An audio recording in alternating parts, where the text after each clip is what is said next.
Assalamualaikum warahmatullahi wabarakatuh. Perkenalkan, nama saya Guslan Effendi. Saya di sini ingin menjelaskan tentang sejarah lahirnya Pancasila. Pancasila sendiri berasal dari bahasa Sanskerta, yaitu panca berarti lima dan sila berarti dasar atau asas, dan jika digabungkan berarti lima asas. Istilah Pancasila sebenarnya sudah dikenal sejak zaman Kerajaan Majapahit, sebagaimana tertulis dalam buku Negara Kertagama karangan Empu Prapanca dan buku Sutasoma karangan Empu Tantular, yang berarti berbatu sendi yang lima atau pelaksanaan kesusilaan yang lima.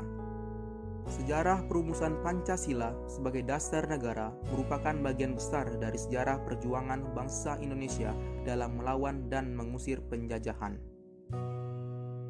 Pada tanggal 20 Mei 1908, Dr. Sutomo mendirikan Budi Utomo yang merupakan organisasi pelopor gerakan nasional. Perjuangan non-fisik bangsa Indonesia dalam melawan penjajahan sedikit demi sedikit membuahkan hasil, yaitu dengan diselenggarakannya Kongres Pemuda Nasional yang menghasilkan Sumpah Pemuda pada tanggal 28 Oktober 1928. Pada tanggal 9 Maret 1942, pemerintah Hindia Belanda menyerah tanpa syarat kepada Jepang, dan mulailah penjajahan selama 3 tahun yang dilakukan oleh Jepang di Indonesia. 3 tahun berselang, Jepang mulai terdesak oleh sekutu. Oleh karena itu, Jepang mulai menarik simpati warga Indonesia dengan menjanjikan kemerdekaan bagi bangsa Indonesia di kemudian hari. Pada tanggal 28 Mei 1945, terbentuklah Badan Penyelidik Usaha Persiapan Kemerdekaan Indonesia atau Dokuritsu Junbi Chosakai yang diketuai oleh Dr. Rajiman Wedyo Diningrat. Pada tanggal 29 Mei 1945, BPUPKI melakukan sidang yang pertama.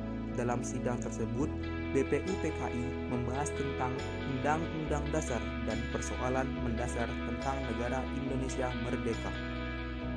Di dalam pidatonya, Dr. Rajiman Wedyo Diningrat meminta pandangan para anggota mengenai dasar negara Indonesia. Terdapat 3 anggota yang menjawab pertanyaan dasar negara, yakni Muhammad Yamin, Profesor Dr. Supomo, dan Insinyur Soekarno. Pada tanggal 1 Juni 1945, Insinyur Soekarno mengemukakan pandangannya tentang 5 dasar negara. Dan rumusan yang dikemukakan oleh Insinyur Soekarno ini diterima oleh semua anggota dibandingkan dengan rumusan yang diajukan oleh Muhammad Yamin dan Profesor Dr. Supomo. Oleh karena itu, berdasarkan Kepres nomor 24 tahun 2016 menyatakan bahwa setiap tanggal 1 Juni ditetapkan sebagai hari kelahiran Pancasila.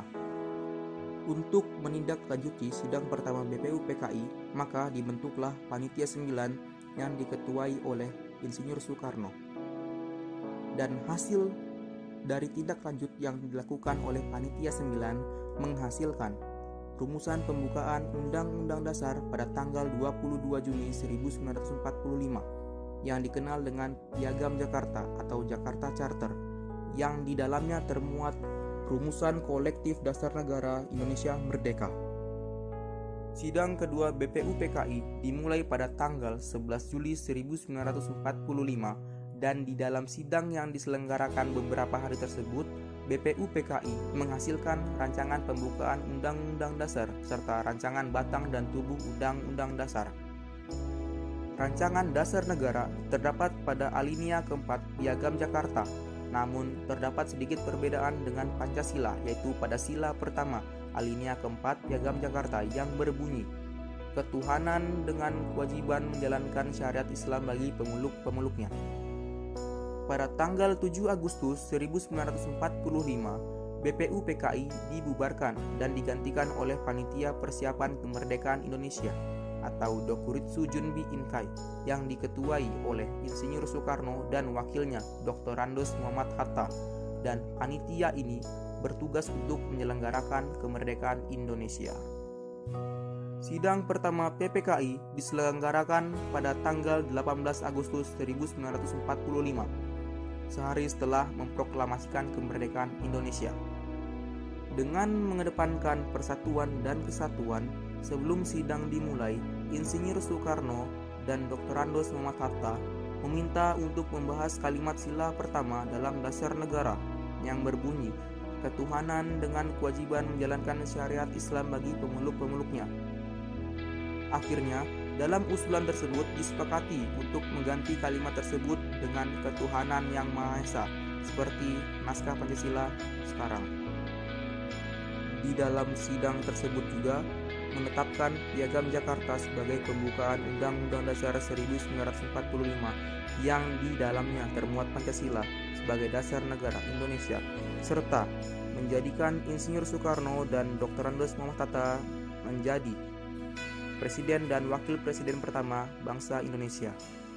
Sebagai paham filosofis, Pancasila memiliki dua pengertian, yaitu Pancasila sebagai pandangan hidup dan Pancasila sebagai dasar negara. Pancasila sebagai pandangan hidup berarti petunjuk mencapai kesejahteraan dan kebahagiaan lahir dan batin di dalam masyarakat yang sifatnya beraneka ragam. Sedangkan Pancasila sebagai dasar negara berarti Pancasila sendiri menjadi sumber dari segala sumber hukum negara dan juga sebagai fondasi dalam penyelenggaraan negara. Oleh karena itu, Pancasila dan Undang-Undang Dasar 1945 sangat erat kaitannya dan tidak dapat dipisahkan karena hukum dan peraturan yang ada di Undang-Undang Dasar 1945 itu diambil berdasarkan nilai-nilai yang terkandung dalam Pancasila.